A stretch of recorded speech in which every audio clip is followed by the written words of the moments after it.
right, here we go.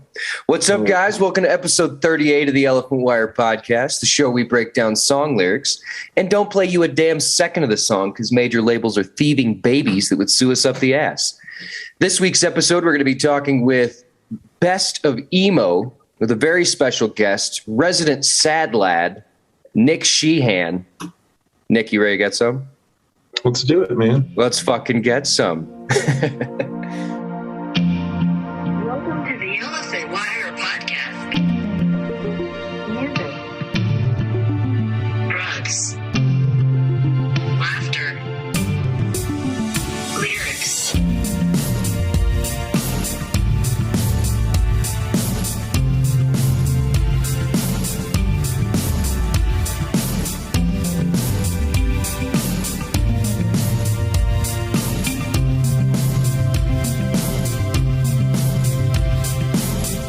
All right, man. Well, welcome. Welcome on the episode. We've been talking about this for quite a while now, actually. Yeah, about a year. I think it's damn near a year ago whenever we started talking about this. Yeah, it is. But we made it happen. We did. We made it happen. We set our mind to it, and we were like, this is going to happen. So we finally got here, and we chose a topic that I feel is very near and dear to both of our hearts. I would agree with that. There's only one way to really listen to emo, and that's in your heart, I think. I was going to say with your wrist cut and your eyes blacked. It doesn't hurt. No. I actually, on my way into the studio here, I made sure to slam my door and scream something about my stepdad. I did the same thing. I live alone. I sounded crazy. Yeah, my wife was like, "What are you talking about? You don't have a stepdad." You'll never understand me. You'll never understand. I figured a great place to start because I feel like as I started researching this episode, a lot of things that I was maybe even just like stereotypes and things like that, I kind of found myself almost confusing the emo kids and the goth kids, just like South Park did, right? Mm-hmm. They kind of like helped draw that line, which was really funny that they went about it that way. They like definitely took the side of the goth kids and were like, yeah, emo kids are bullshit. It's fair. It's fair. So I think the biggest question would be if there was an actual battle of the goth kids, what the preferred weaponry would be on both sides. Well, obviously the emo kids are getting safety razors. Yep. I think that just goes without saying. Yeah. So a lot of hand to hand on there. Yeah. Yeah. A lot of close quarters combat, real specialty training stuff. I feel like the goth kids are kind of just gravitating to a lot more heavy, more steampunk stuff. That's exactly where I went. Like weird devices. Like medieval. My mind went medieval with it. Exactly. I see them releasing ravens upon them and things like that. Yeah. Ooh. Yeah. Instead of like falcons. and their reason is like, well, ravens have face detection. So I love it. Yeah. That was just like a goofy thought process I was having this week. I was like, I wonder what the preferred weapons would be. And I went the same way you did. It was just like medieval steampunk, like, They have like a maybe a Trojan weird. Horse. Yeah. Something peculiar. Something weird that I never will understand. Yeah. Also maybe some mind games where like the night before the war, they like the goth kids like swap out, or it'd probably go the other way. All the emo kids would like swap out their coffee for decaf or something, so that they had no energy for the battle. I could see that being the case. The emo kids don't need the coffee because they're already running on anxiety and stress, so they're fine. Exactly. I also see the emo kids doing a lot of maybe like a lot of cat stuff. Probably. Yeah. Depending on what era of the emo kids. I feel like it would be more wolves than cats. Yeah. Yeah, I could go a couple different. It depends on what mall they grew up near, I guess, is really exactly. What the local scene was like. Yeah. That probably changes the most. Well, one thing that was really fun when we were when we were putting this episode together, doing some research, I found out that there is a pizza place in Columbus, Ohio called Sad Pie.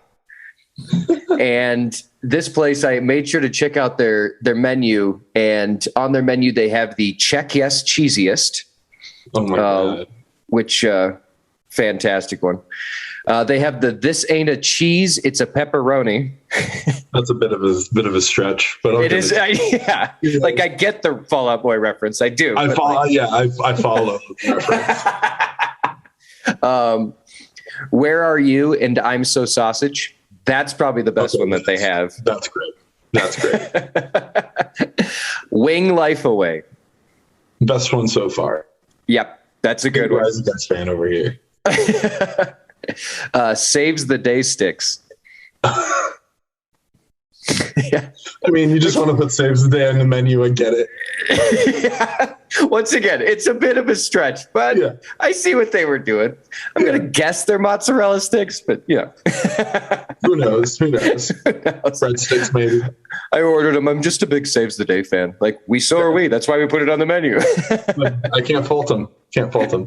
And then last but not least, Newfound Garlic Bites. Again, bit of a stretch, but I'm here for it. I support this. I support this 100%. Yeah, and so I pulled them up on Google and to try to find their storefront. I think they're takeout only because they don't have a storefront. It's just a building. Mm-hmm. It's very industrial area that they're in over in Columbus, Ohio. It's very fitting for what they're going after. Right. Yeah. I was even inspecting in front of the door. I was expecting there to be a huge mound of cigarette butts that are all half smoked, just right in front of the door. That's great. And a lot of footprints about this high up the wall, just standing with their very clearly vanned footprints. Exactly. Yeah.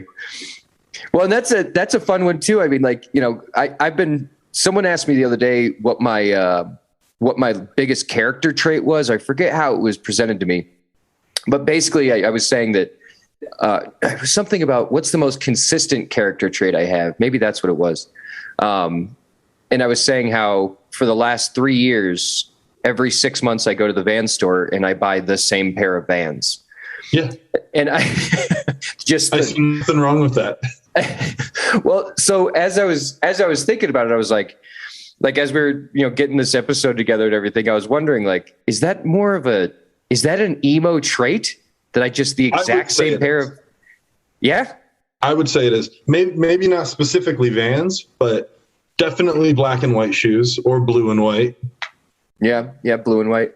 If you're feeling fancy as an emo kid, maybe the red with the white soles. Maybe. But I feel like those kids were really into Streetlight Manifesto as well. Or Thrice. Hey, shout out Alex Bucks. Thrice is the best emo band that has ever existed. It's been driving me crazy. Oh man. Well, before we get too much further, if anyone is curious, we're going to go through a little bit of the history here of the emo genre. And I'm trying to get all my ducks in a row over here. I got too many screens open. Okay, here we go. Emo, according to the Wikipedia, emo is a genre categorized by an emphasis on emotional expression, sometimes through confessional lyrics. So right off the bat, I kind of don't disagree with that because I feel like it should say always through confessional lyrics. Mm-hmm. I feel that's basically the foundation of. I would agree with you. I would say emo music is much like hardcore music. It's about the lyrics and everything else kind of follows suit. Right. Or in punk music, how fast is it? Exactly.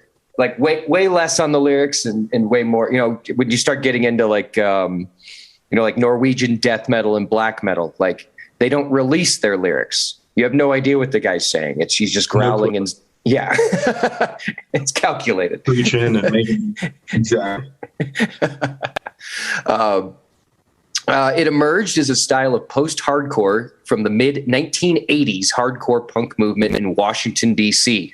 So I always love, too, whenever we have a genre of music that we can nail down to a region as far as its birth.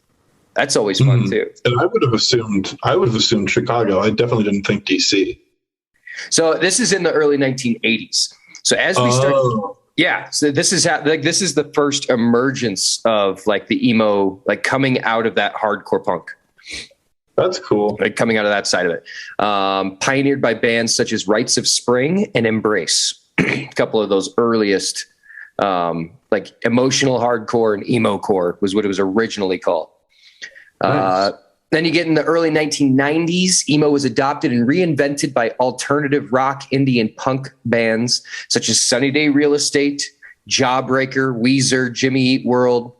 Like now we're starting to get into bands that like, okay, that this actually makes more sense. Cause this is always a funny one too. More mainstream.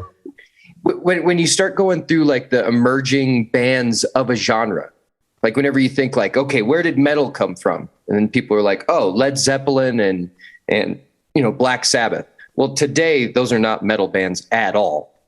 No. That's just where it started. So once again with emo, I mean, the first couple emo bands that we have, not really emo as far as we're concerned, you know what I mean? Not by the modern standard. Yeah. Exactly. But once we get in the 90s, we really quickly instantly get into like, oh, those are emo bands. Oh, yeah. By the mid 1990s, bands such as Braid, The Promise Ring, Get Up Kids emerged the burgeoning Midwest emo scene. So here we go. Now we're starting to get into that Chicago emo scene a little bit. Then we start to see some screamo, more aggressive emo style with scream vocals, and then we start to see that side of the emo genre. So that like the more Midwest Chicago emo bands coming out were a lot more contemplative, a lot more, you know, damn near shoegazer emo, if you will. Where now on the West Coast in San Diego, you have like Heroin and Antioch Arrow. You have more of those like screamo, like bands coming from that side. And then in the 2000s, that's when we start to see Hawthorne Heights and Silverstein and Story of the Year and Thursday and what would be a couple others. We could throw Under Oath in there. Would you? I would, just for the plain sense of they gave Christian kids a sense of emo-ness. Fair enough. Just like Switchfoot made them feel like they were rocking out, you know, man. Oh, hell yeah, Switchfoot. Saw them in San Francisco accidentally. Well, like on a bus? Like, what do you mean on accidentally? No, I just wandered into a club. I heard that there was some music. It was like $20 at the door. I'm like, okay, cool. And it was Switchfoot. And I was not disappointed, man. They dared me to move, and I listened. The question is, but did you look at the stars? I did.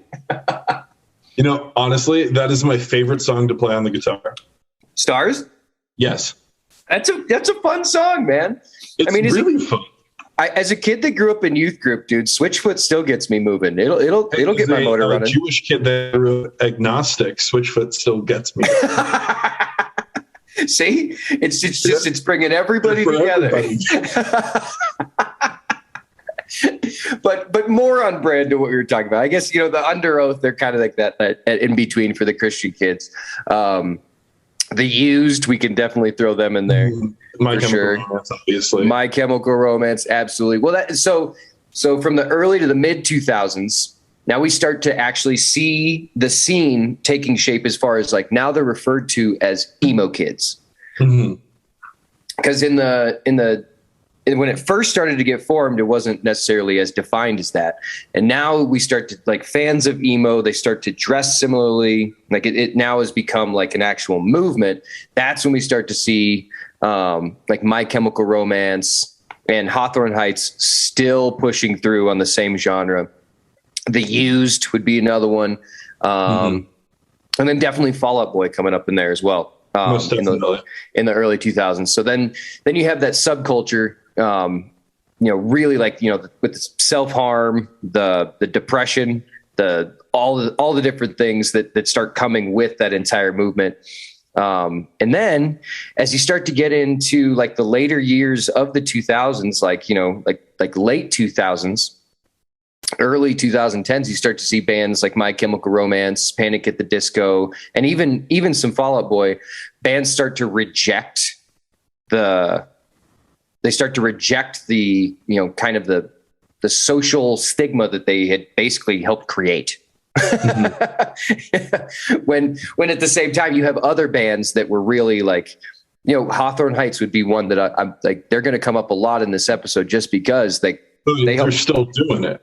Exactly. Yeah. Senses Fail would be another one where like they started there. They're still doing it today. I just saw recently Senses Fail and Hawthorne Heights are on tour together right now. That's awesome. Yeah. Like still getting still proud of the movement that they created, still getting at it. Cause then you have, My Chemical Romance, I would give them a little more credit than I would Fall Out Boy just because of the way that they left emo. As far as they rebranded themselves in Black Parade, that album basically was them being like, we're not emo anymore. We do this now. Yep. To where with a band like Fall Out Boy, what was that one?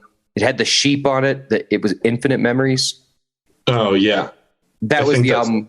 Yeah. That was the album where Fall Out Boy was like, yeah, we don't do that anymore. Like we're not, but they went the Arena way where My Chemical Romance was like, oh, we just don't do emo. Yeah. And now Fall Out Boy is like, I don't even know where to begin with what they're doing. I'm not entirely sure. It's different. We'll just say that. It's a cash cow. We can give them that. We can. They're eating just fine. So if we were to basically draw that timeline, like there's three ways to go about it. There's the bands that created the brand. There's the bands that ditched the brand, and then there's the bands that are still on brand. Mm-hmm. So the main bands from that, bands that created the brand, I want to see where you land on this, but I'm going to throw down Sunny Day Real Estate and Jawbreaker as the two biggest bands that created the brand. Yep, I would agree with that completely. Definitely adding on Dashboard, as we were talking about, Dashboard Confessional. There we go. Yep. I always forget how long those guys have been around. Since the 90s. Yeah. Late, I think 98 was the first release, I think. But okay. Like, you really can't talk emo without talking about Dashboard Confessional. Oh, for sure. Yeah. And then, let's see. Let me try and not draw blank. Of course, like, the one time I need to be, like, firing off. I wouldn't. I'm not worried about it, bud. Well, one funny thing, just as far as like the emo movement in general, especially on the side of Dashboard Confessional, like you could get a bunch of people in a bar. It's 1 a.m. Maybe there's a band on stage or whatever. Like it doesn't matter what it is. Everybody could be raging. And then you could go to the jukebox and you could turn on Vindicated. Oh yeah. And everyone will be singing that song at the top of their lungs. And I will also say, to his credit, you could put on 6 other songs and almost every single person would be singing in that bar. Not just Vindicated. Right. What Dashboard was able to do was to take the subgenre of all the subgenres, aside from like hardcore punk, black metal, stuff like that, and get into them. They were the first band to break out into the mainstream. Still, Jawbreaker was popular within the subgenres. Sunny Day Real Estate, I wouldn't even go that far. But, Dashboard Confessional was able to actually make it into this more everyday conversational bit of music. Mm-hmm. Yeah, for sure. Super, super different. Yeah, I as I'm sitting here thinking about it too, like I said, I always forget how long those guys have been around. I think one thing that plays into that is that guy, Carabas, was that his name? Chris Caraba, yeah. Yeah, Chris Caraba, that's what it was. Yeah. I think the reason I always forget they've been around so long is because guy's got a damn baby face. So, he does. So you don't assume the guy's been right. So that's kind of what, they always seem recent in that parameter. Oh my God. Bands that ditched the brand, definitely, like we were talking, Fall Out Boy, My Chemical Romance, Panic at the Disco. Mm-hmm. And you have 3 bands that are still around, they're still playing music, they're still creating music. But I would say of those 3, Panic at the Disco, he's taken that to a whole other level. completely different. Like not even so much as he ditched the brand. It's almost just like he did that at one point and now he doesn't. Like it's not that's like he's burying it in the dirt behind him. Yeah, you know, exactly. You listen to those first two records. You can't compare. There's no bit of tonal contrast that comes over into any other album. You know? Hell no. Because I write Sins Not Tragedies. I remember whenever that song hit the fucking radio. Mm-hmm. Like, because this would be an emo song, like maybe not an emo song, but like an emo band in the genre that once again they bridge a gap, they hit the mainstream with that genre. And every time that happens, you have a bunch of people that are true to the brand or true to the style or true to the genre that instantly turn their back on it because it hit the mainstream, and that is what it is. It's like we've both been in the brewery game for a long time. The second a brewery becomes a knit brewery, we're like, all right, where do we go now? Where are we going to drink now? What are we going to do? Yeah, exactly. And I think of the three that we just named there, I mean, I've always had a ton of respect for Gerard Way of My Chemical Romance. I think the guy's absolute genius, and the rest of that band as well. I mean, they're incredibly talented musicians. I remember way back in the day when I first got my hands on, it was the second album. I'm spacing. We just talked about this, that we were going to have to end up Googling. I'm going to the Spotify's. But no, I remember I was at a record store called Reckless Records in Chicago. It was on Broadway. And I was just thumbing through. Like it was one of those record store trips where I wasn't looking for anything specifically. Mm-hmm. And I stumbled across, I found the name of the album. It's 3 Cheers for Sweet Revenge. Yep. And it was the CD 3 Cheers for Sweet Revenge, but it was a booklet CD opening where it had a DVD on the other side. Huh. I remember when they used to do that. Right? That was super cool when bands used to do that kind of shit. Now you just go on YouTube or whatever. But yeah. But yeah, like it was 3 Cheers for Sweet Revenge on one side, and then the DVD on the other side was literally the band's story all the way up to releasing 3 Cheers for Sweet Revenge. And like a little bit of tour footage on that record. And I remember Gerard Way talking in that. There was an interview with him. They're just sitting on the bus and they asked him the question, like, what's next for you guys? And he because by the time I got my hands on that, Black Parade had already been out. Like it had been a minute. Like it'd been sitting in that record store for quite a while. And he made mention of he started talking about Black Parade, and that was what, 2 years away from even happening. And he had already planned that far in advance. Like he was talking about that they were going to, the next album was going to be all about this funeral, and it was going to be all about, he already designed the outfits. And that's so cool. Yeah. And I remember watching the concept with it.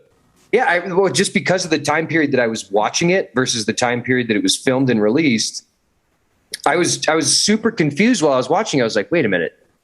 Like, so which album came out first? Like, I got all confused the first time I was seeing it, and I'm like looking at dates on things. I'm like, wait, when did this? Because he was that far in advance thinking about the Black Parade coming out. It was super cool. I've always had much respect. If Black Parade came out first. How crazy that would be. It would have been. I mean, I'm sitting in front of a keyboard right now. If I had it hooked up, I would just hit a G, just the and just everyone else do do do. Everyone knows it, man. It's like the beginning of Wonderwall. Or Sweet Caroline. Oh, man.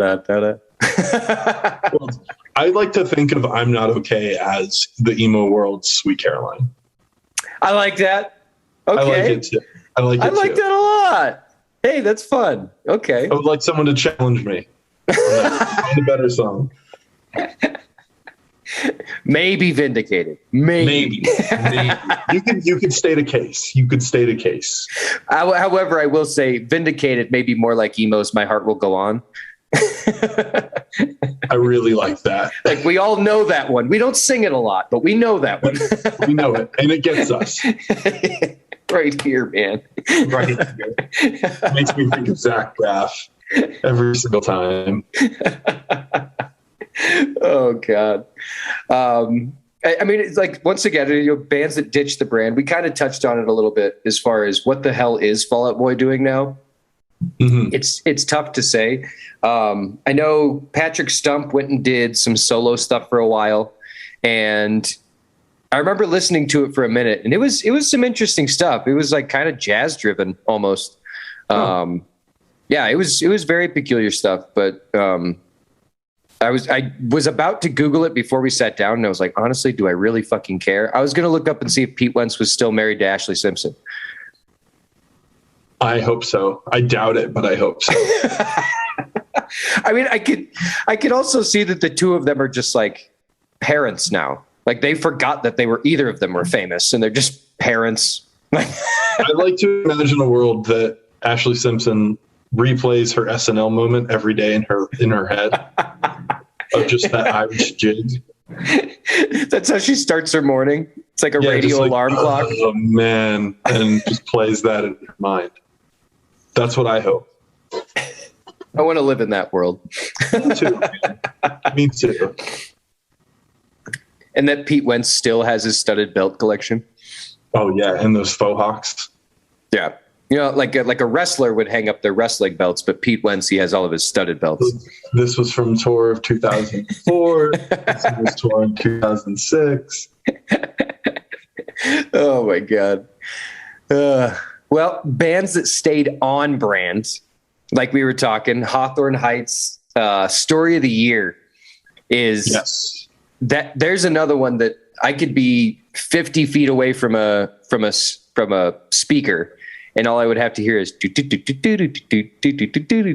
and I would. There was a local cover band growing up that would only do Story of the Year covers, and yeah, they were called Shipwrecks. My friend Blaine was in it. Okay, and they would bring down every single place that they played, every single place. And this is Hawaii, so it's like you're playing for the same 35 people every single time, but still counts. Absolutely ham. It was insane. People running on top of other people's heads and like stage diving off of stages that aren't elevated whatsoever. It was just nuts. Right. I've Great times though. I heard a term for those one time. Someone called them shoebox stages. I think shoebox stages are the ones that you can like pick up and take with you. Oh, maybe I confused two terms. I thought they were just talking about that's how tall it was, about the height of a shoebox. I may have completely confused what was going on at the moment. Who knows? Maybe I'm completely wrong. Who knows? It could go a lot of directions. Oh, man. Well, notable bands to throw in here. I actually just went on a kick the other day and was listening to a bunch of Thursday, and I forgot how much I love Thursday. I've been doing that with Brand New myself. Okay, yeah, they're another one that definitely I got in the notable bands here. What was it? DeGosser? Was that the name of that Brand New album? That was an absolutely fantastic album. It's a bang. I remember there was a lot of buildup for that one. Because at the time, this is very early podcast days, and I think I had just gotten like my first laptop, and I downloaded iTunes. Mm-hmm. And in iTunes, you could download podcasts, which were very different when they first kind of started. It was more like video blogs, more so. Okay. But I remember I was subscribed to The Academy Is, their like tour video blog. And then another one was this like new music release channel, where I think it was like twice a week they'd post a new video. And that's awesome. And I remember them talking for like 3 months before Brand New's DeGosser came out and like building it up a ton. And so I like listened to like everything before that album. Then the album came out, and I remember putting it in and really being curious, like, I wonder if this is going to suck. Like, that would suck so hard if this album's not good. And then honestly being blown away. That album was fantastic. It's a great one. And even some of their more recent releases, like Mene, incredible album. Okay, incredible yeah. EP, I guess. But every single song on it is so good and unique, and like it's still at its core, it's brand new, but it takes its own twists and turns to it. It's unique, really good. Nice. I could dig it. Here's a band that definitely, like in the early days, was kind of one of the forerunners of the emo brand that they kind of got pigeonholed just because of their couple mainstream songs. Was Jimmy Eat World. Mm-hmm. Another one of my favorite bands. Like The Sweetness, that was one of their bigger hits, and then obviously The Middle was their biggest song. And I feel like they kind of got, I don't know, they definitely weren't misunderstood. I wouldn't say that, but like I said, I think they kind of got pigeonholed as far as like, oh, they're the guys that played those two songs and that's it. When they had they had an entire catalog of music. Well, I mean, just on that album alone, just on Bleed American, I mean, like Cautioners is one of my favorite songs of all time. That's an absolute beast of a song. Hear You Me is incredible. Amazing song. And then just off of the songs that you listed, I mean, The Middle, that's one of the best guitar solos ever recorded. I'll give you that. He just shreds it, and it actually makes sense. And it's like, it fits organically in with the rest of the song. Like he's serving the song. He's actually playing to it. Mm-hmm. They're a great band, man. They're a great band. I think another band that we could throw in that same, maybe not as much into the emo category. They were definitely around during that insurgence, would be Yellow Card. Would be another one. You know, I was thinking about adding them to this list early this morning. I was like, I think we could maybe state a case to say emo, on a certain level, like an emo punk band for sure. Sure. The lyrics are hard hitting. They had that twang in their guitars. I mean, if emo music is about being unique and different, they have a fucking violin player in their lineup. Right, exactly, yeah. Like, their first record is a hardcore album, and they have a violin player. Like, you can definitely say that they're an emo band. There's a case to be made. There's a case to be made. I like that. Yeah, because they're another band where they have an entire catalog of music. But I have a friend that went to go see them last time they came through Denver. I don't know if this is the last time, but one of the more recent times they came through Denver. And they've kind of almost owned up to the fact that Ocean Avenue is just what people are showing up to hear. Oh, man. Well, it's not. Because they played it. Listen to other songs like Lights and Sound is an incredible. I remember that music video almost shot for shot. It was on VH1 Jumpstart every morning, and that's hell yeah. But no, like again, to your point, like they have an entire catalog of just bangers that because they have this one hit, this huge hit, they're always going to be thought of as the Ocean Avenue Band. It's kind of a bummer. Yeah, because he was saying, he's like, oh, they opened with it, and then it was in their like encore as well. They played it twice. That's great. They understand that like that is what a lot of people are there to see, and they're just like, whatever, we'll give it to you. We'll play the song twice. they can pretty much play it in their sleep. Like they don't even have to. No, they don't think about it anymore. They like every time they pick up a guitar, they accidentally start playing that. Like, God damn it. No, I know other songs. I swear I do. All righty. Before we start getting into some actual lyrics, I think this is one of the funnier things we have to talk about today is if we were to create an actual emo Mount Rushmore, who would be on emo Mount Rushmore? And there's a lot of different directions we could go with this. And even when just to fill everyone else in, when we were joking about this earlier, I was talking about an actual emo Mount Rushmore of just like carved in stone in the Dakotas. Maybe we don't take down the one. Yeah, I thought it was more of like all the things that would make like what is the emo Mount Rushmore, like a hypothetical. No, I'm talking about getting a crew together. Too. I'm getting some dynamite. Watch for the GoFundMe at the end of this episode. The link will be in the bio. Exactly. So we got a couple names that I think would just make sense. Gerard Way, I think he should definitely be in there. I really do.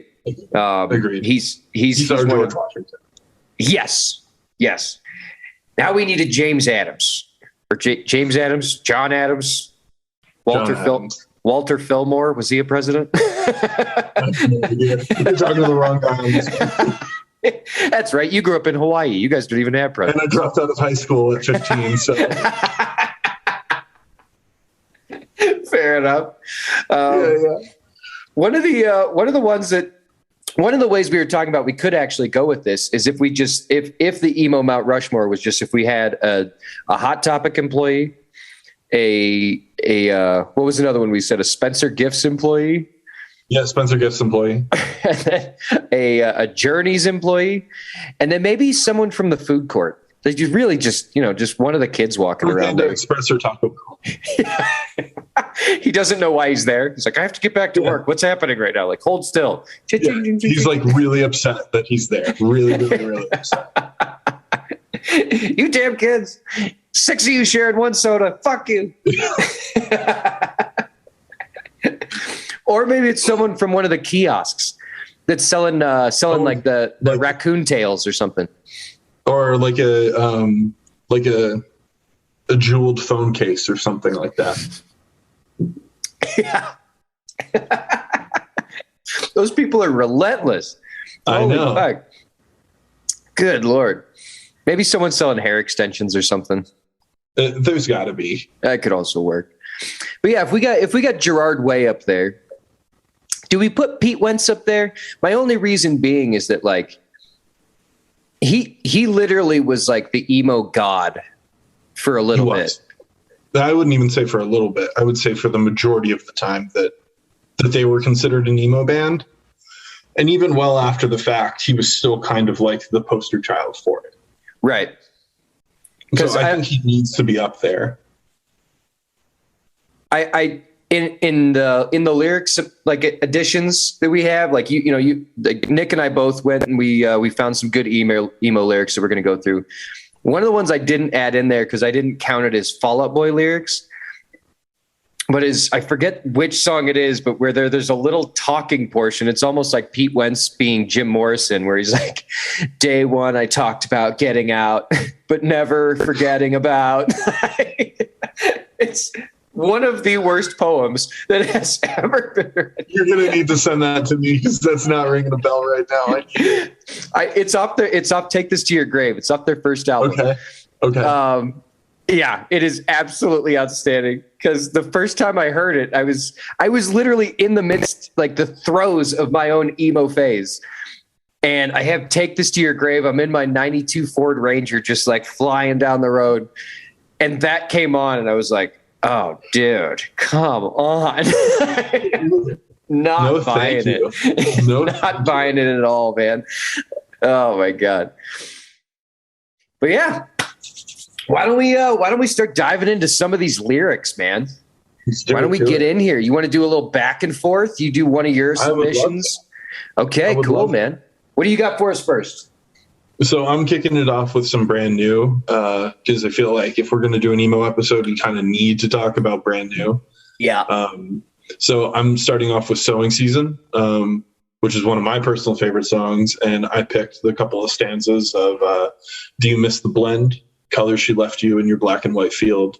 Do you feel condemned just being there? Like that absolutely hits. That's some slice, stab, twist. Yeah, that's a little bit of that. That is a lyrical seppuku right there. Oh yeah. What album did that one come off of again? That's off of Deja. Okay. I believe. I need to check that. We're both just bouncing all over Spotify right now, trying to get our ducks in a row. No, my mistake. I can't believe I got that wrong. That's the first song off of Devil and God. Oh, okay. Right on. Yeah, Devil and God. That was a fucking awesome album. Every song on that is I'm a little lost for words for it. It's so good. Yeah, I think that was the first brand new album that I actually like actively listened to. Cause when you first hear a couple songs by a band, like that's just how you get into them at first. So I think that was the first full album that I listened to by them. It's a great one. That was the album that got me into them. So that's a fantastic album. I got some Hawthorne Heights here. Oh boy.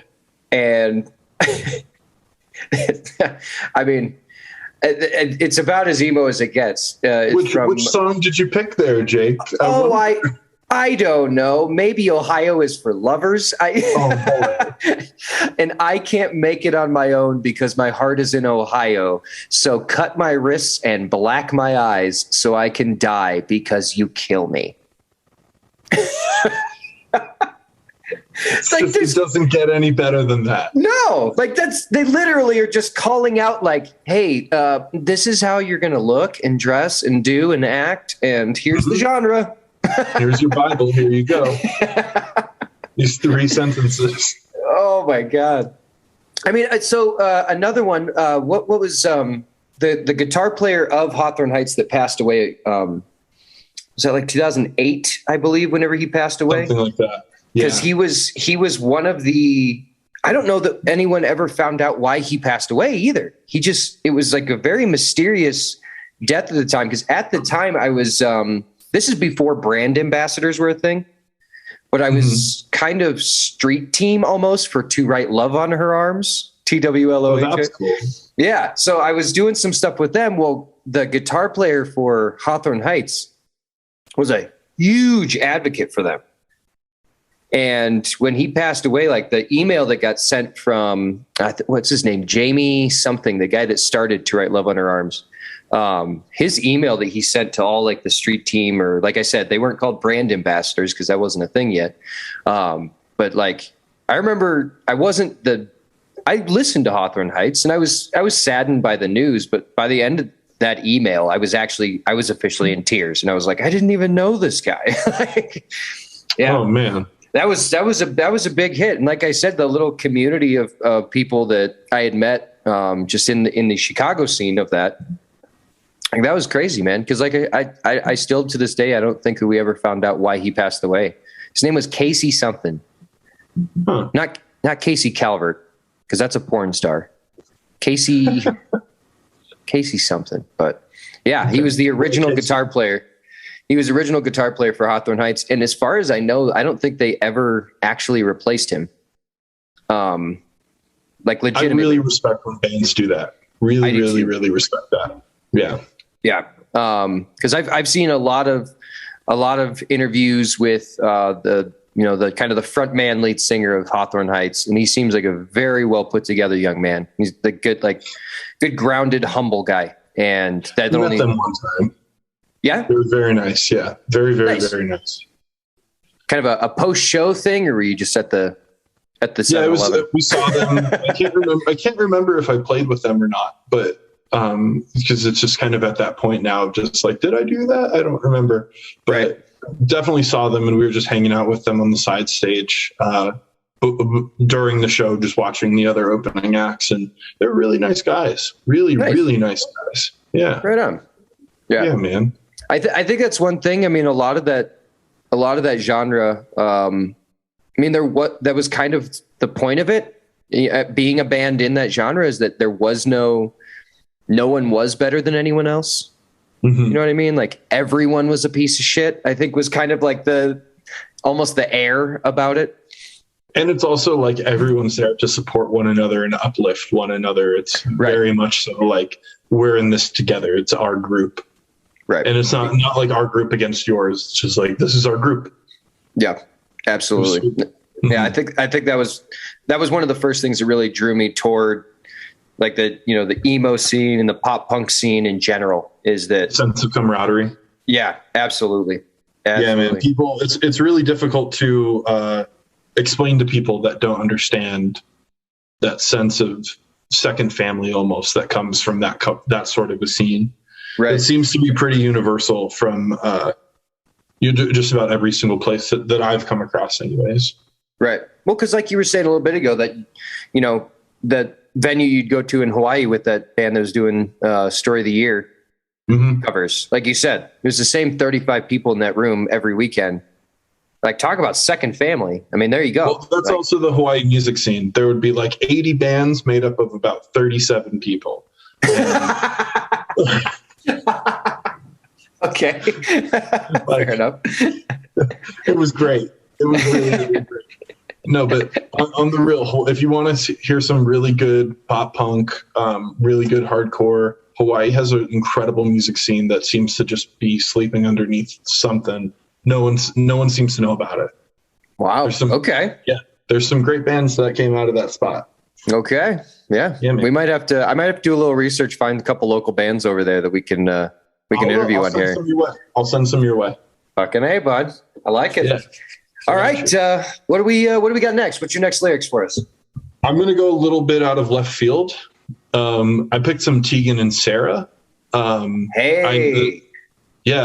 one that definitely isn't considered by today's standard to be an emo band. But if you listen to The Con, that's an emo album if there ever was one. So I picked my favorite song, which is 19.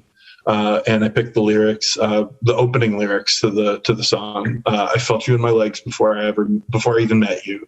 And when I lay beside you for the first time, I told you, I feel you in my heart. I don't even know you. And now we're saying bye. It's just like, think about that like as a 19-year-old, you're meeting someone for the first time. It's the first time you're like experiencing feelings for people. And then something happens and you move on or they move on or something. It's heavy. And that's exactly what that song is about. It's about the heavy feeling of something not working out. And the first time you're enduring and dealing with that, it's a great song. Incredible drum part to it too. There you go. Yeah. Mm-hmm. I like that.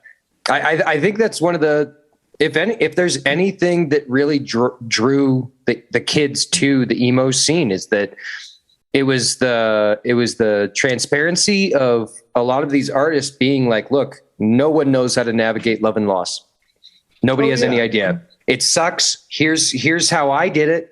But I think that was one of the biggest things, that like there's like I said, the transparency of it, of there is no right way to navigate love and loss. It was also really cool for me anyways, as a kid who didn't really grow up speaking about a lot of things, to see these adults that were being like, oh no, we deal with this stuff too. Like this isn't just a uniquely like one, like it was the first time I experienced like, oh, you're not alone in this kind of a thing. Mm-hmm. Like this genre, specifically Tegan and Sarah, for me was a big band that kind of showed me that like, no, you're like, other people feel the same things that you feel and endure the same things you endure. It was huge for me. Yeah, for sure. Cause the upbringing that I had as well. I mean, like my dad's a very old school cat, and he's not one for feelings, and he's not one to communicate. And so being a young man and like having my first crushes and wondering how this all works, I relied on music to figure out that kind of stuff. Exactly. God forbid I spoke to someone about it. Right. Yeah. Cause that's a sign of weakness. Yeah. My father's a good old Irish Catholic boy from upstate New York. Attaboy. We shut our mouths and move on. Exactly. Because then the submission I got here, it's from a Fall Out Boy song. I used to waste my time. I lost my spot as I was reading because I got excited. I do that all the time. I used to waste my time dreaming of being alive. Now I only waste it dreaming of you. Oh, that's a good one. Brutal. Because I was between that one and what was the other great Fall Out Boy like love line was. Where is your boy tonight? I hope he is a gentleman. I hope he's a gentleman. That's a good one. I'll burn down the city just to show you the lights. That's a good one. Great lyric. Love that one. Yeah. I mean, that was like in the moment, like those first couple albums of Take This to Your Grave and From Under the Cork Tree. I mean, I never heard anyone refer to them as hokey. I never heard like all they got was praise for those first two albums. Oh, and they still hold up. They still hold up. Absolutely do. I'd say, it wasn't even a month ago. My wife and I were on a road trip and we listened to those first two albums back to back, like at one point on that road trip. So awesome. because So awesome. it's one of those things like, my wife and I have very different music tastes. We have very different movies tastes. But when you draw, the Venn diagram, the two circles, like those two albums are definitely in there. Like if we don't know what to listen to, there could be worse albums. Exactly. Significantly worse. Well, yeah. And once again, I mean, to the point, like you were just talking about, like I wasn't used to being around adult men, like heterosexual adult men that were okay with like being open about like love. Mm-hmm. And I had, I was developing these feelings of like, well, why would I not just be in love? Like, why would I keep myself from that? And so, yeah, like you said, I had to go to music to figure that out. I had to go to music to decipher. It was my best friend growing up, man. There you go. Yeah. Yeah. Which brings me to my next lyric. Good. Brings me to my next one. My favorite Sunny Day Real Estate song, The Ocean. If you're not familiar with it, this might have one of the dreamiest, coolest guitar riffs and licks around. It's just so smooth and easy to digest. Very short lyrics. So they say another lie. Love's a rumor, but love will die. Just that's that. Good old Sunny Day. I love those early like Sunny Day recordings because they're so raw. Oh yeah, man. Like it almost sounds like there's just like one mic in the middle of the room and they just played it. Well, this was the Turning Point album. The Rising Tide came out in 2000, and that was their last full-length release that they've ever put out. And that's when they kind of went from like Diary, which came out in 94, where it was like the single room mic, really raw. This was the first album that turned it around. It's like, no, we're going to take this really seriously. It's a great album. Nice. Yeah, I have an original pressing of it. It's the best. Attaboy. Okay. Yeah. I like that. My last one I got here is Taking Back Sunday. I can't believe we haven't talked about them yet. I know. As I'm getting ready to read the lyrics, I'm like, how have they not come up yet? When we're talking notable bands. We've talked so much about Brand New, too. Yeah. Well, when we're talking, I feel like that alone could be an entire episode. The Jesse Lacey kind of. Well, I mean, we don't really want to talk too much about him now because he's a little creepy, but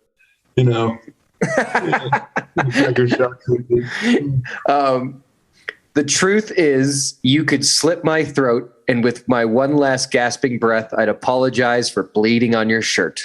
I was briefly in a Taking Back Sunday cover band, and yeah, it was called The Buff. I don't know why it was called The Buff. Yeah, The Buff. Normally they make it like a reference about the band, but it should have been, and it wasn't. No, Taking Back Sunday is very near and dear to my heart. I love that group. So correct me if I'm wrong, because now that we're talking about Taking Back Sunday, we might as well just talk about them for a little bit. Okay. Correct me if I'm wrong. What was the name of so there was a band split off of like the original Taking Back Sunday, and then the lead singer stayed and everyone else went and started a new band.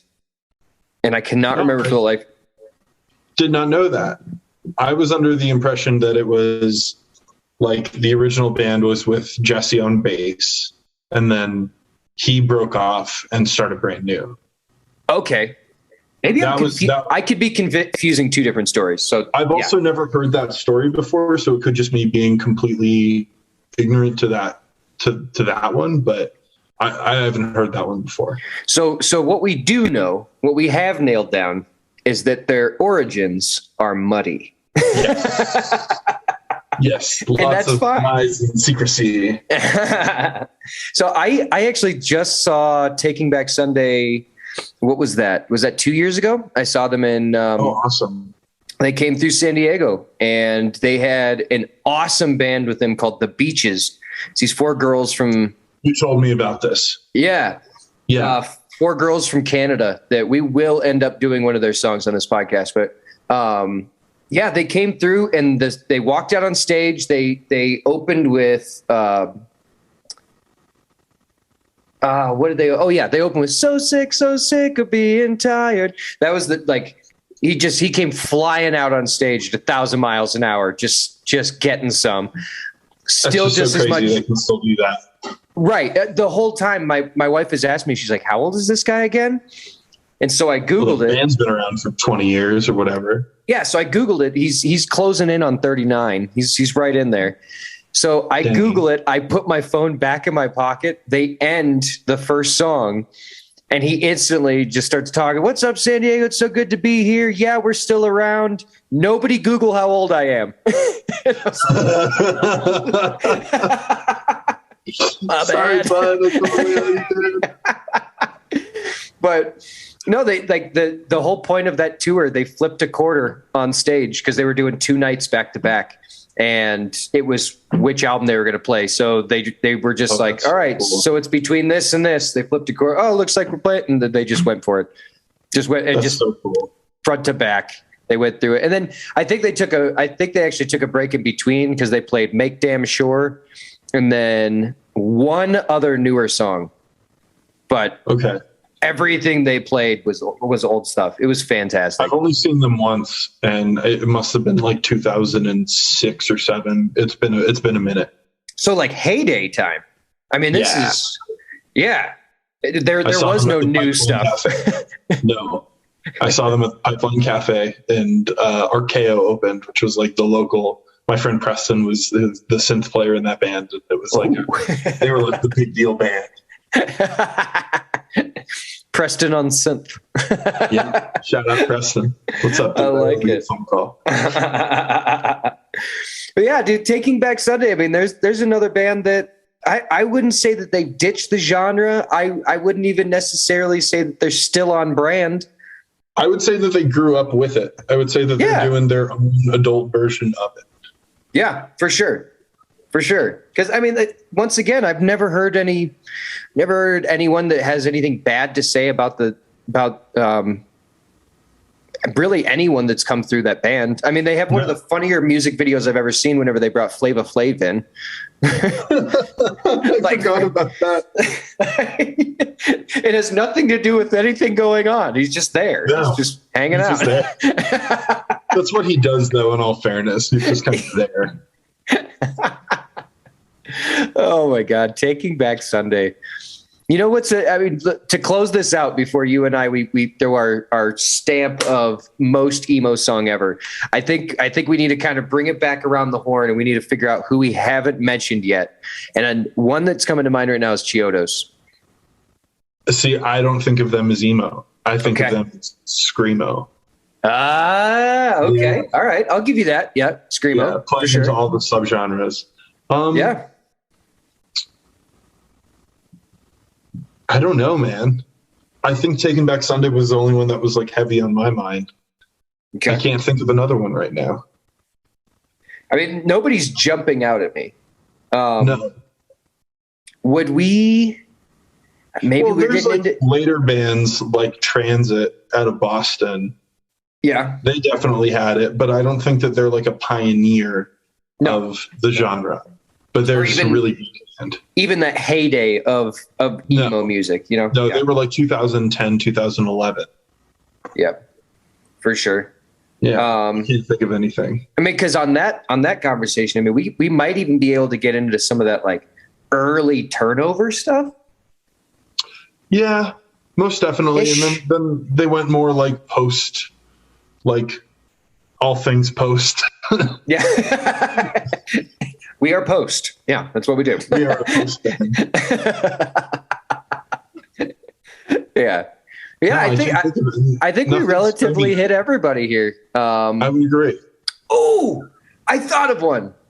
Armor for Sleep. Oh, Jesus. Yeah. I had one of their T-shirts. That's sick, actually. There was some website. To think about it now, I know for a fact it was just some rip-off site. But just if they played Warped Tour, you could buy the T-shirt off this website. And it was called like Sad Tees or something like that. It was one of the first times I ever purchased something off the internet. I bought a Thursday T-shirt and an Armor for Sleep T-shirt. The first thing I ever bought off of the internet was a bunch of fake mustaches. Yes. Yeah. Just cuz, or was there like, did you have a caper that you were trying to pull off? No, there was like intent behind it. And yeah. So there was a caper. Yeah. It took like 2 weeks to show up. And then I remember just being like, I made an unboxing video on Facebook of me being so excited that I got these fake mustaches. I was like, I ordered them online. I know. I was like, I bought these off of Amazon.com, guys. Yeah. No one was enthused. Oh my God. What an era. Right. I mean, just like when I think back, like 2006, 2007, like I sound like an old man right now, but like that was such a fun time for Warped Tour and just all that shit, man. Like just the amount of bands that were getting some. I have never been to a Warped Tour ever in my life. I went once. I feel like I missed out on something growing up. It didn't come to Hawaii. We were deprived of Warped Tour. Oh, yeah, that's right. Well, even stateside, they only hit like 12 cities, something like that. Yeah, I mean, it wasn't much bigger than that. I think toward the end, it ended up that way. But yeah, I mean, it was just, I think the first time I went to Warped Tour, I think that was when I realized I hate music festivals. And then there was like a, I don't know, like a 8-year gap. And then I went to Riot Fest and I was like, yeah, I definitely hate music festivals. All right, I'm good. Riot Fest is okay. I went to Riot Fest once. I really liked it. I got to see Misfits. It was fine. For music festivals, for me, I just don't like that whole, like, you're like a band, you're watching a stage and a band, like they're in the middle of their last song and you're like doing that, like inching away, like, all right, I got to get over to this other stage. Mm-hmm. I felt rushed all day and I don't like that. Like, that's fair. That's why I'd rather just go to a venue where I can I'm in one spot. I see the whole lineup, you know. That's fair. That's fair. It's one of my more lame qualities. You're just old now. That's all. Yeah, I'm just old now. I mean, I'll still get in the pit with the kids. Don't get me wrong. Oh, I know. I've listened to the podcast. No, I'm all talk. I'm full of shit. That's not Ever since I got new teeth, I had to promise the wife I'd never get in another pit again. So okay, it's a good investment to uphold. So yes, she used the term investment. I say repairs. So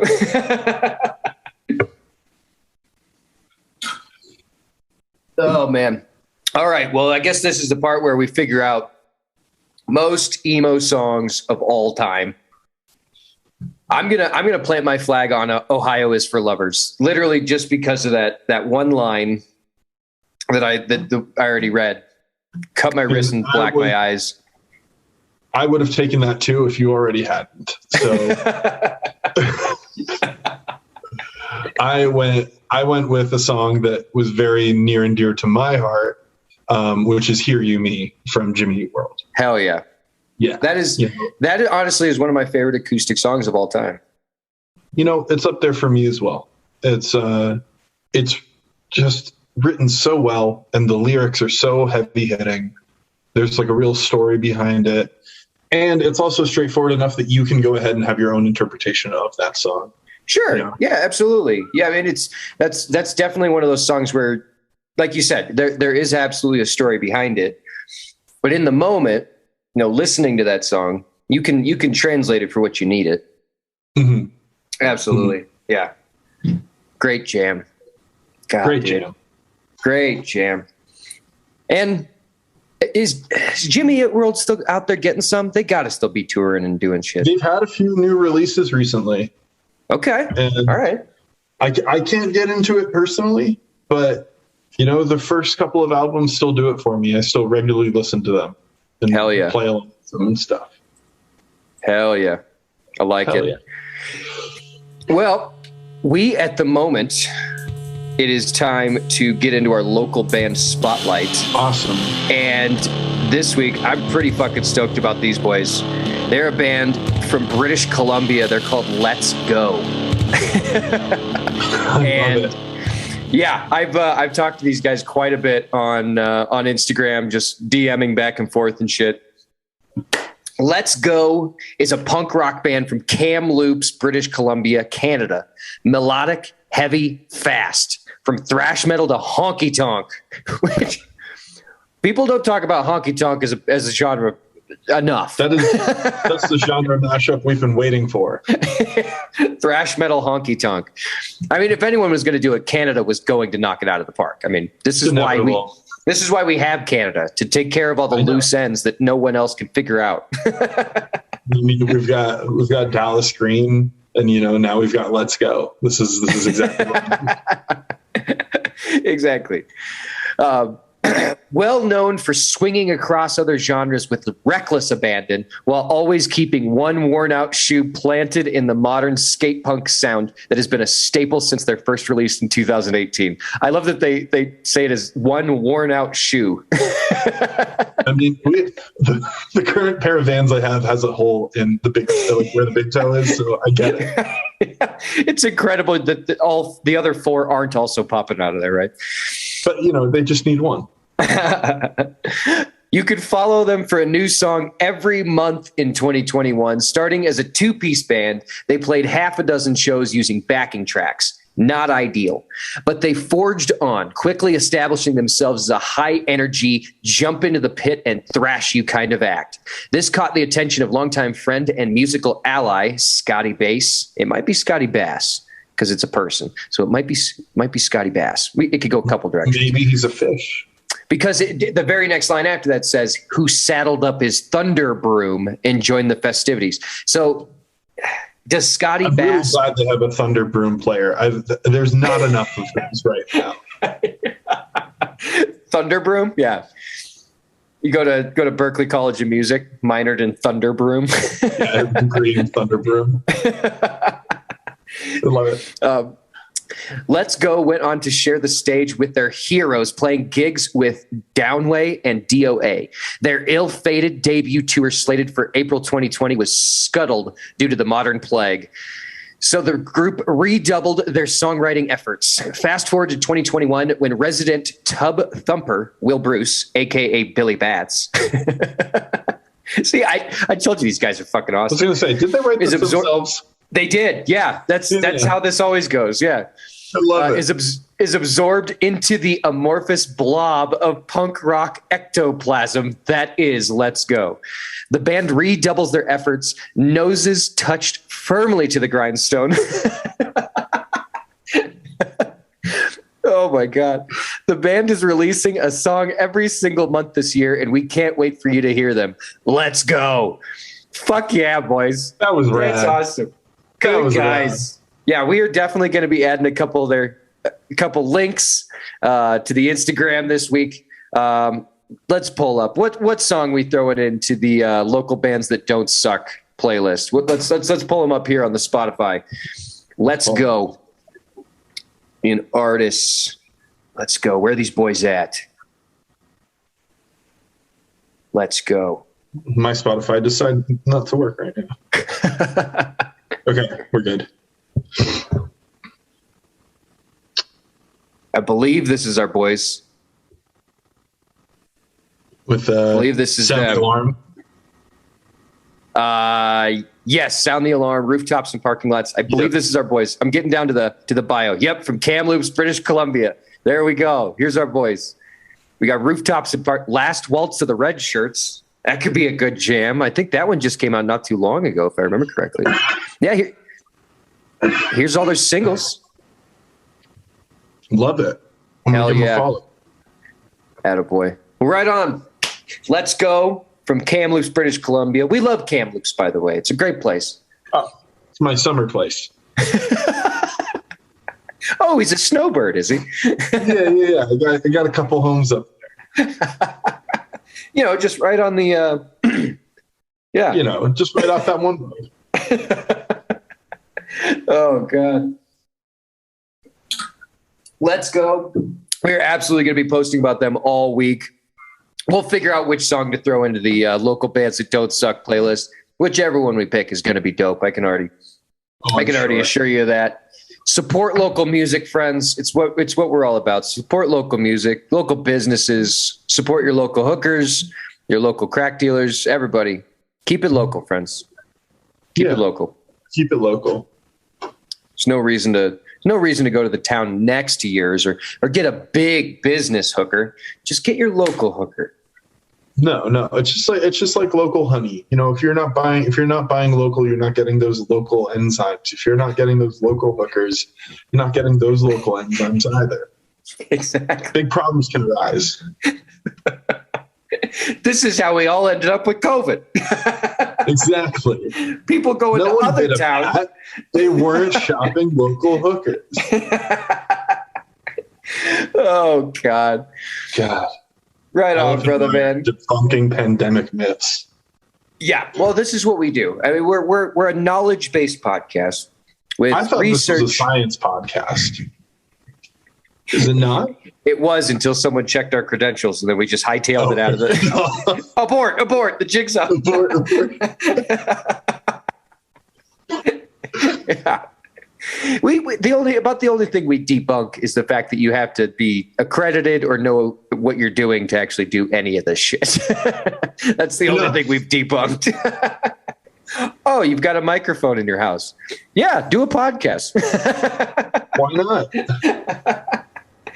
Oh my God, Nick, it was fantastic to have you on here today, man. Thanks this was a fucking blast.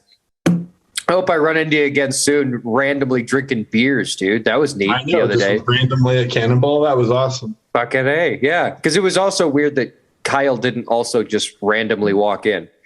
Oh, we planned that. I made sure he wasn't going to be there. One at a time, boys. One at a time. No, I'm actually going to meet Mr. Dirty Hippie Kyle right after this. So good. Oh my God, I love it. Fuck yeah. Yeah, for anyone that doesn't know, sad lad Nick and Dirty Hippie Kyle and I, we all three worked together at one point, and it was we did. It was a mess. We were in a magazine together. We were in USA Today together. Can you believe none of us work there anymore? I actually do. You do? I start tomorrow. Are you kidding me? Yeah. I mean, this is not the time or the place to talk about this, but we can talk about it. We can talk about it afterwards. Oh my God. Well, thank you all for listening in. Nick, it was great to have you on here. It was a pleasure, brother, man. Yeah. Give my love to Dirty Hippie Kyle, that son of a bitch. I shall. Oh my God. All right, bud. We'll talk to you soon. All right. See you later.